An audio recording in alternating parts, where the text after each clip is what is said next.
Hey, what's up, everybody? Ramey here. Got a bunch of cool stuff to talk about today. It's Friday, so I'm happy about that. And just some stuff I want to share with you. I did another one of these sessions Monday. I guess because it's the school year now, I'm actually more motivated to continuously do these more than every week or two, but a couple times a week. So we'll see. It just depends on what kind of stuff's going on in my life too. But do I actually have stuff I want to talk about?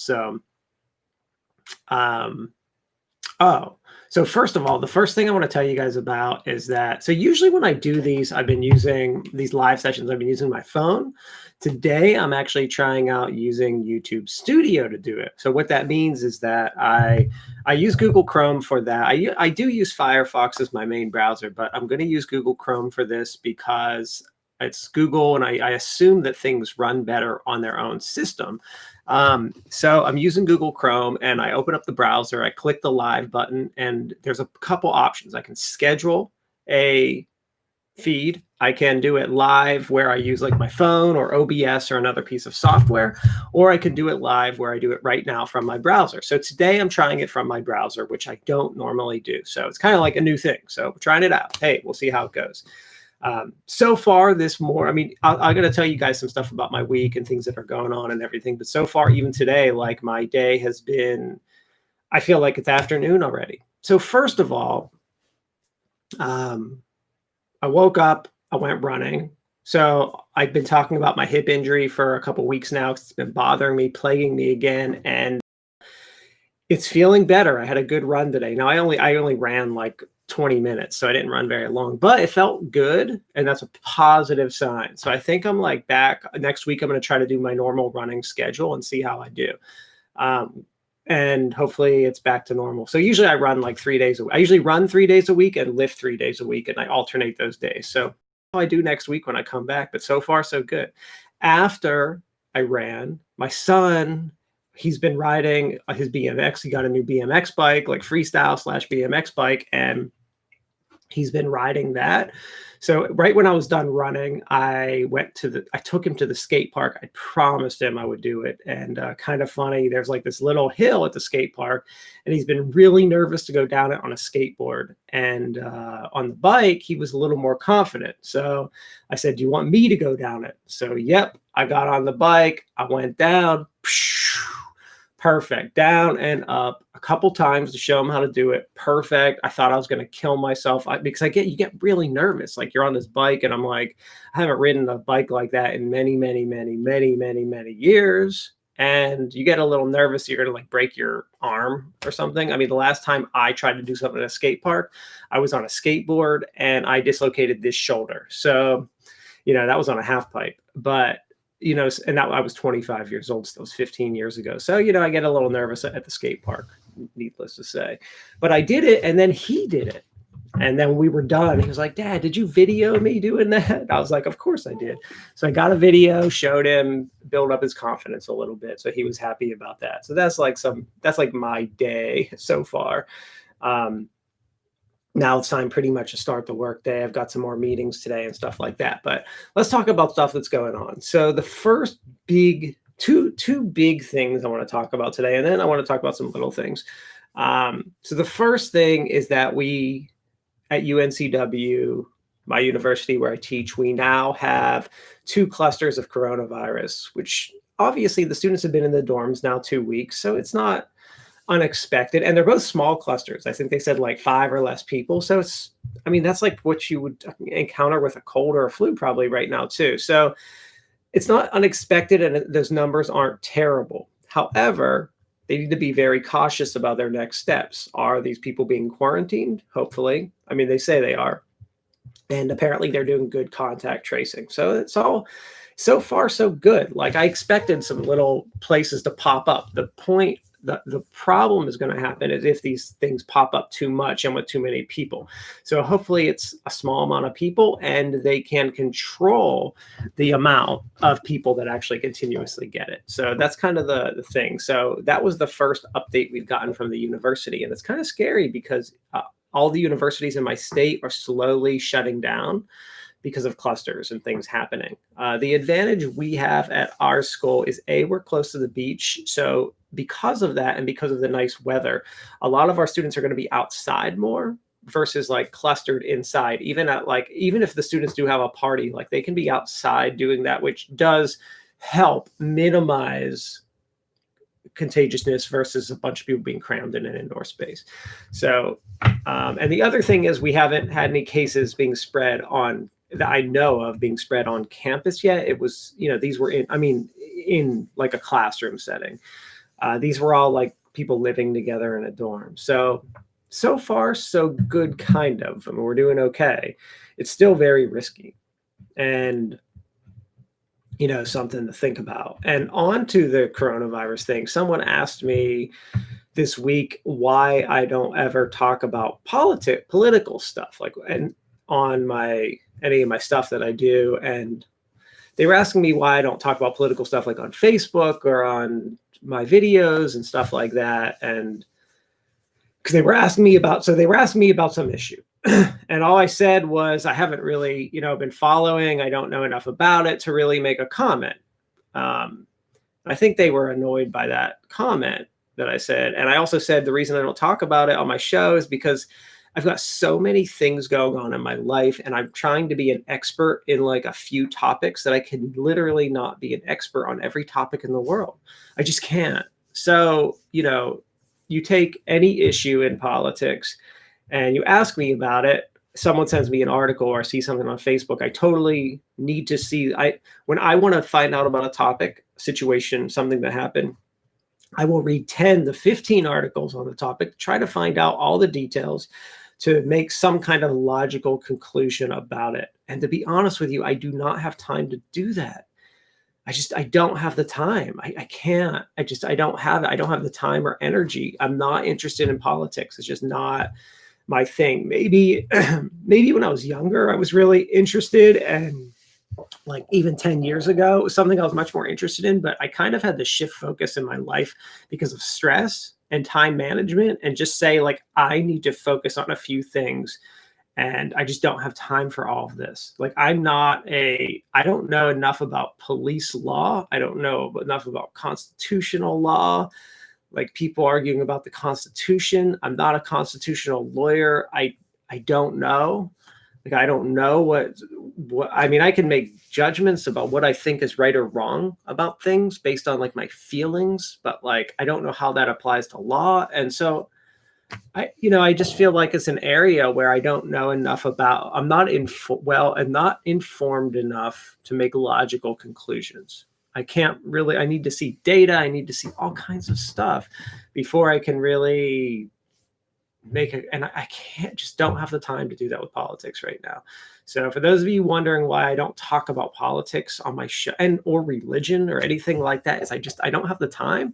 It stresses me out. And it just causes division among people. And I'm trying to like bring people together.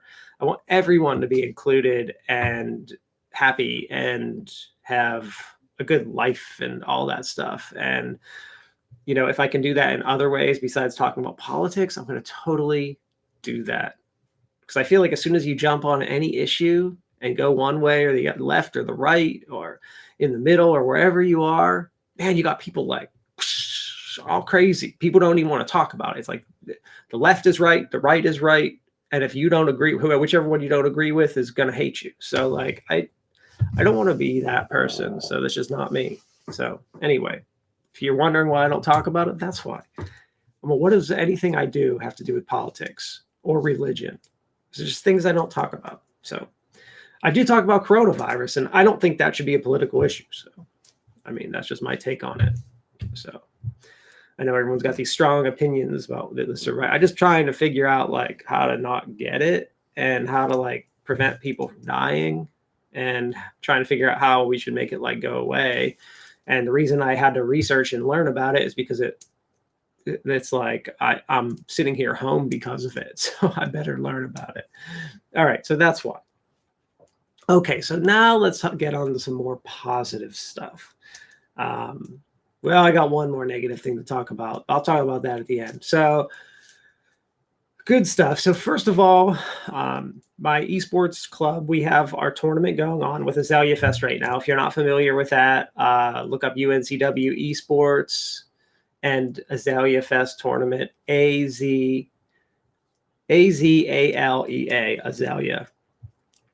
Azalea Fest tournament. And it's basically a Minecraft tournament. It ends Monday. You should totally participate. All you have to do is build like a parade float and send them a picture.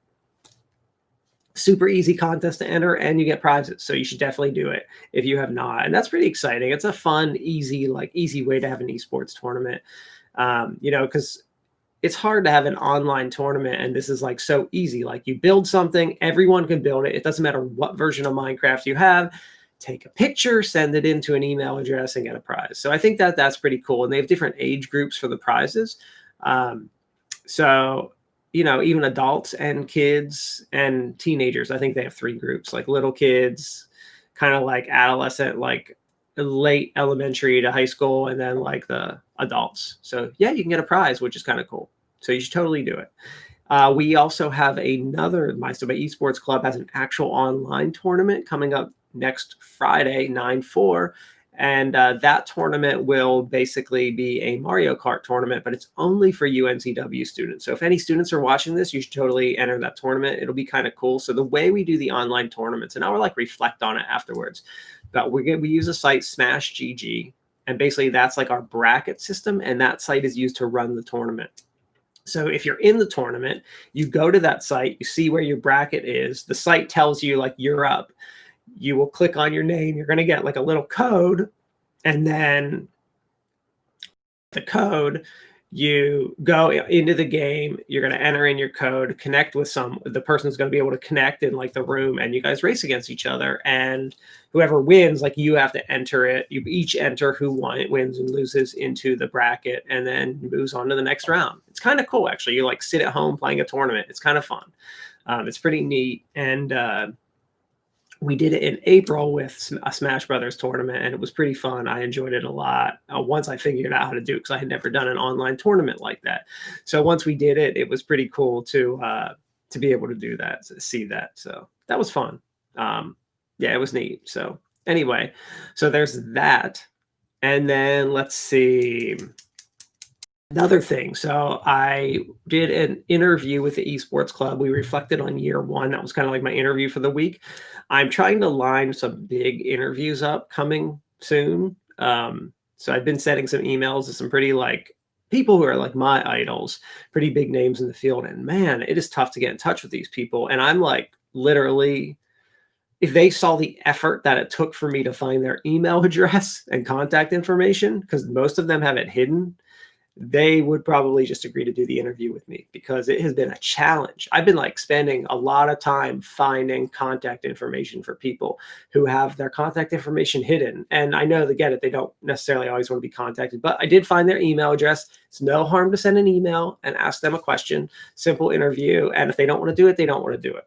So, but I think it would be really cool. I'm trying to really create like a nice like archive of people that I find interesting and fascinating, and a place to show my students, and so students at my university and other universities can learn about these people. Like, I think it's pretty cool. And, if I was one of them, I would definitely be doing stuff like that all the time. So anyway, so I'm trying to find interview guests. If you have any ideas for me, let me know.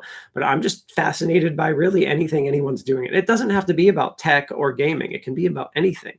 I'm interviewing all kinds of different people, just people that I find fascinating career, fascinating job. They've just done something cool. I think that's totally, totally interesting, and something that is worth exploring further. So switching gears here. Still talking about my work though. So we had our first club meeting last night. We had about like 20 some people in the meeting, which is about average for our meetings. A bunch of new people. A lot of people from last year weren't there yet. I mean, actually, that's not true. Like half of the people were all people from last year, but some of the people who are still pretty active weren't there. So I assume it was just a bad meeting time. So we're trying to figure out when is a good meeting time for everyone, because students have class and other things going on. So it's become really difficult to like find a meeting time that works for everyone, which would just be impossible, but we're going to try to do it. And we don't know when that's going to be, maybe like Sunday nights or something like that. We're still debating. picked last night as random because it was the same time as our meetings were last year.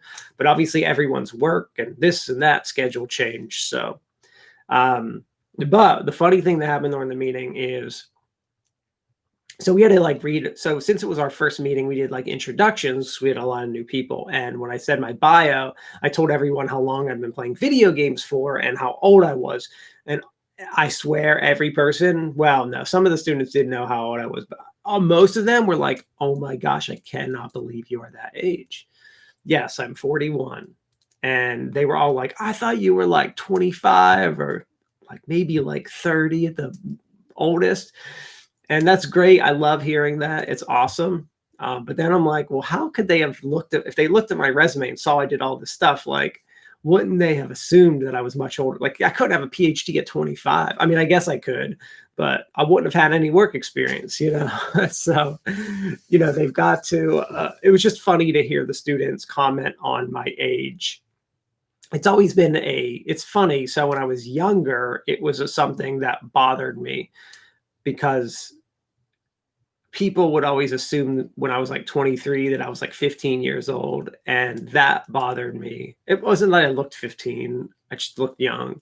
When I was always the person who would be like 25 and getting carded at the liquor store, which, I mean, and then they changed the law that you're supposed to check everyone that doesn't look at least like 40 or something. So it didn't, but it did affect me when I was that age, especially when I would go into a store and like, let's say I was, and what I started to notice is I was treated much differently by people because I looked young.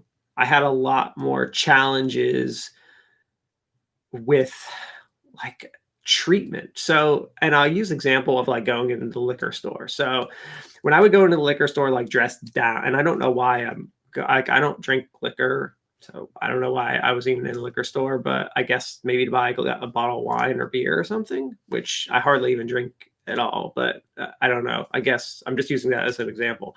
But let's say I would go into a liquor store and I had like a hat on, hat and like a sweatshirt.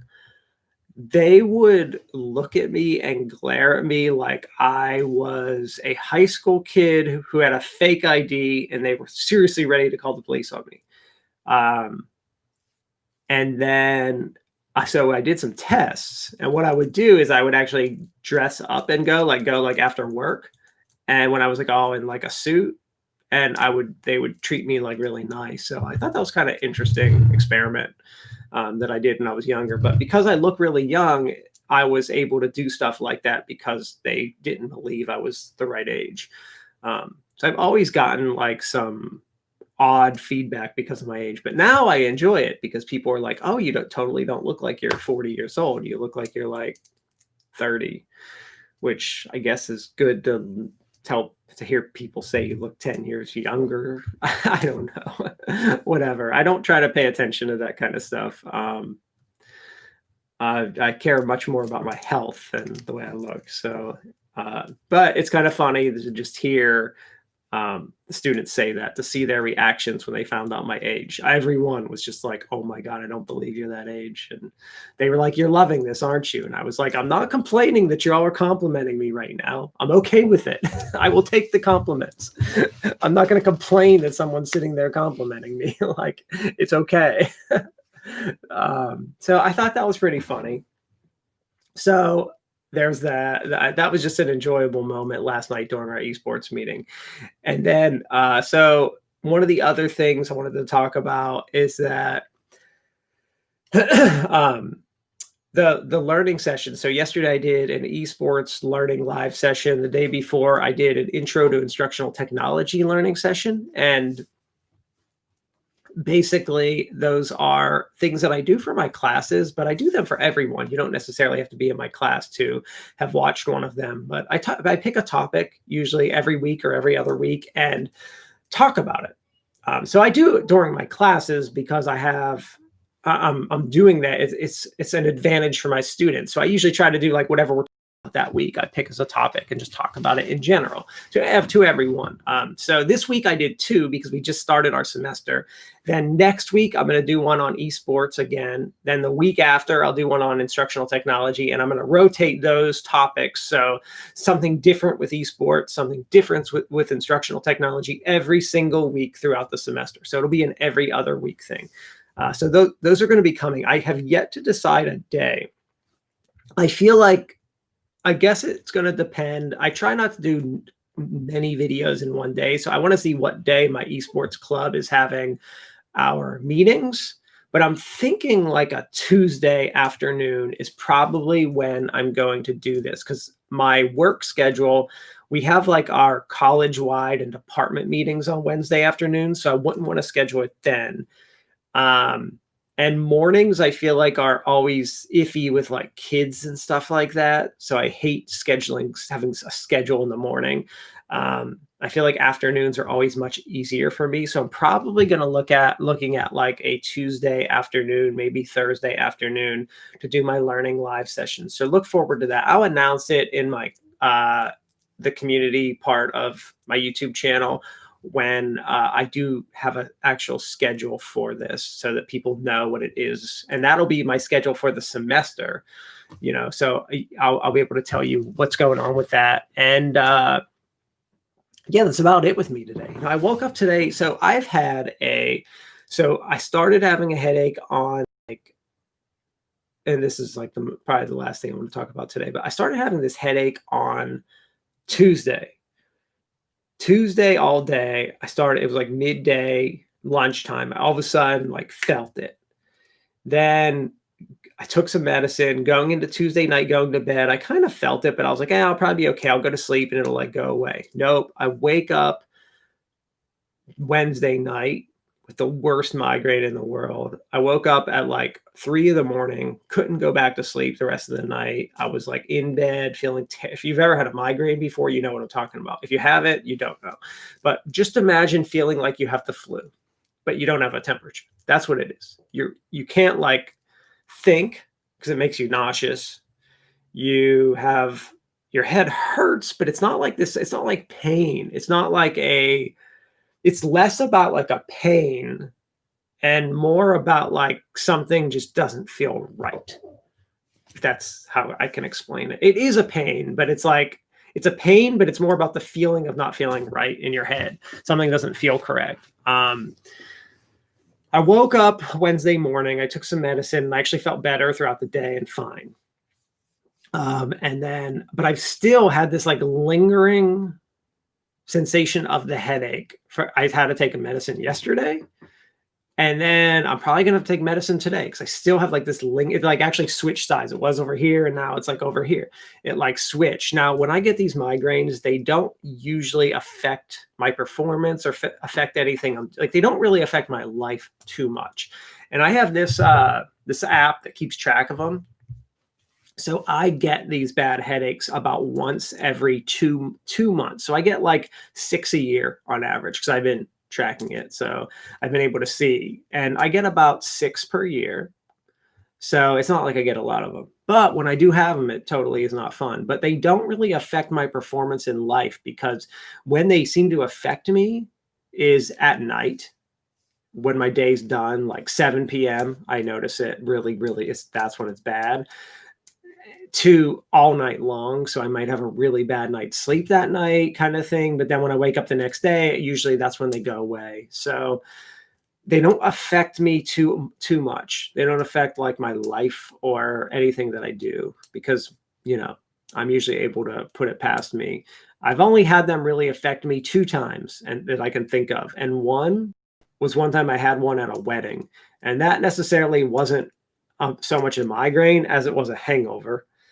And that one was partly my fault because it was partly a hangover. So I did have to leave a wedding early at one point. And the other one happened on December 24th, Christmas Eve, at my parents' house. And that one was probably because I wasn't sleeping well at my parents' house, and it just happened. So anyway, Yeah, they're not fun, and I deal with it because it's only like once every 2 months, so it's not like the end of the world. It's not like daily or weekly or something like that, because then that would be terrible. But this one seems to have like maybe it's the weather change causing this one. I don't know. Um, oh, last thing would want to talk about today is Apple stock split Monday, y'all. 4 for 1. Watch what's going to happen. The reason I haven't paid as much attention to the Tesla one is because I don't really have a lot of invested in Tesla, whereas I own a bunch of Apple stock. I own a bunch of Apple stocks. I have faith in their company long term, especially with their new music service they're talking about releasing. So if you haven't heard about that, so not music service, their workout service. So the rumor, which we don't know is true, Apple does a great job of hiding what they're doing. The rumor is that Apple will be releasing, and this will be like in September, like in 2 weeks, like whenever their announcement is for the new Apple Watch and Apple phone. The rumor is they're going to be starting some kind of exercise or fitness app or service that's going to be able to compete with Peloton and all these other apps. And it would you'd be able to view it on your watch, get workout help, follow along, have see it on the TV, all that stuff. I think it's brilliant. I think it's the right time to release it. And I think it could be awesome, assuming it's true. It's clearly a rumor. I mean, Apple does a really good job of hiding things. So we have no idea if it's true or not. But if it is, I think it's a really smart move. I think they can make a lot of money. And if you've been watching Peloton stock, it has not been flying up because of rumors on Apple releasing a service. So it's been interesting to watch. So anyway, y'all, that is it for today. And I will be back live next week. So have a good weekend and be safe and be healthy and happy and all that wonderful stuff. And have a good day at work today. Later, all.